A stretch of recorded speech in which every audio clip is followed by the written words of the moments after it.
उधर कैथल में भजन गायक कन्हैया मित्तल के खिलाफ प्रदर्शन किया गया। जाट समुदाय के लोगों ने यह प्रदर्शन किया है। कन्हैया मित्तल के पोस्टर पर कालिख पोती गई है। कार्यक्रम में महाराजा सूरजमल की जगह सूरज खान लिखने को लेकर यह विवाद हुआ। कहा हमारे पूर्वजों के अस्तित्व के साथ छेड़छाड़ की गई। तो कन्हैया मित्तल के खिलाफ भजन गायक हैं, उनके खिलाफ कैथल में प्रदर्शन देखा गया।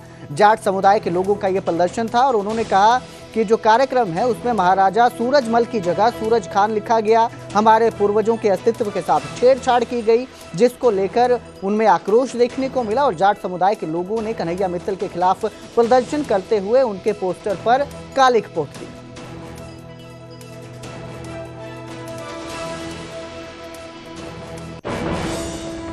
जगह हमारी है, हमारी संस्था की जगह है, हमारी धरोहर है और हमारे महापुरुष से ये जगह है। और उसी महापुरुष को जिन्होंने कई साल मुगलों के साथ लोहा लिया और एक अजय सम्राट रहे, उन्हीं को एक खान की उपाधि एक भांड ने दी।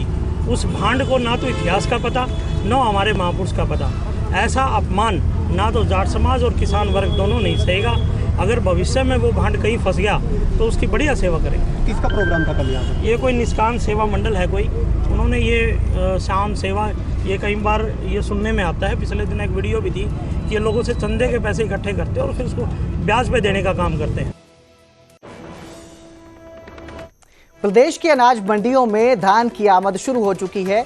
गोहाना में किसानों और आढ़तियों ने बताया कि मंडी में पानी और सफाई की व्यवस्थाएं बेहतर है। मंडी प्रधान श्यामलाल ने कहा कि किसानों को इस बार फसल का उचित भाव मिल रहा है और कोई समस्या भी नहीं हो रही है। इतना ही नहीं, उन्होंने कहा कि 1509 धान के दाम पिछले साल के मुकाबले इस बार 300 से 500 रुपए अधिक में मिल रहे हैं, यानी कि भाव में बढ़ोतरी हुई है। पिछले साल ये भाव 2500 से 2800 रुपए के बीच में थे, जबकि इस बार 2900 से 3200 रुपए प्रति क्विंटल तक 1509 जो धान है वो बिक रहा है। तो वहीं किसान नेता सत्यवान नरवाल ने सरकार से डिजिटल तोल की मांग की और सेलर हड़ताल खत्म करवाने की भी अपील की है।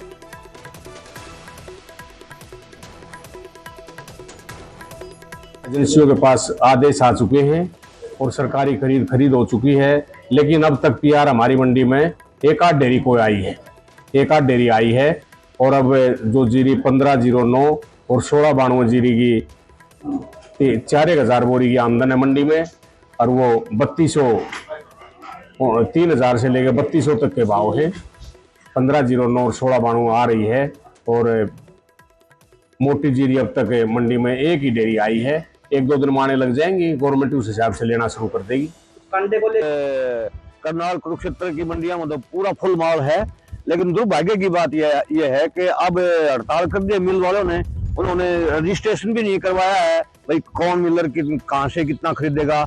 मुख्यमंत्री माननीय महोदय ने तो 22 तारीख से ऑर्डर दे दिए थे खरीद के, लेकिन दुर्भाग्य की बात है कि जो मंडी वाले आड़ती हैं, ये जो डिजिटल कांडे की डिमांड करी थी हमने और सरकार ने कहा था डिजिटल कांडा होना चाहिए, ये आड़ती भी नहीं मान रहे हैं, उधर मिल वाले। तो जहां एक तरफ प्रदेश में धान की खरीद शुरू हो चुकी है, वहीं यमुनानगर के बिलासपुर में किसानों को खाद के लिए संघर्ष करना पड़ रहा है। सुबह 6 बजे से लाइन में किसान लग रहे हैं। कई किसानों को घंटों इंतजार के बाद भी खाद नहीं मिल रही है।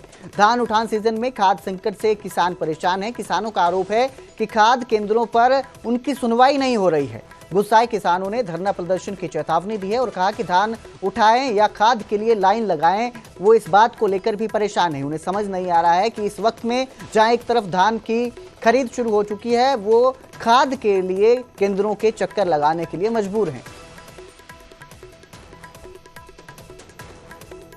उठाने का सीजन और उधर ये समस्या लाइनों की होगी खड़ी, नहीं थी नहीं। बताओ जीरी उठाएं या यहाँ लाइनों में लगे। तो कब से लाइनें लग रही है? ये तो सवेरे 8 बजे से लग रही है।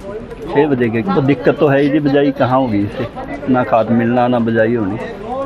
और एक या बार बार ये गठड़ियाँ दे रहे नैनों की, 20 को नैनों का क्या करा, खेत में कोई काम नहीं कर दी, बिल्कुल भी कोई काम नहीं है इसका बिल्कुल भी। तो हमने पहले भी नैनो गेर का देखिए, 1% भी किसी किसान पर इसने कोई काम नहीं किया और ये किसानों के साथ बहुत बड़ा अत्याचार है। किसान पहले परेशान आ, जीरी नहीं हो रही, जीरी कमजोर आ। अब डाई में भी जैसे जीरी में खाद नहीं मिला यूरिया, अब डाई में फिर वही पोजिशन है। पोर्टल पर भी नहीं मिल रहा, पर्चियाँ बना लिख रहे भी दो ना दें, कोई पता नहीं है पक्का। तो क्या फसल पे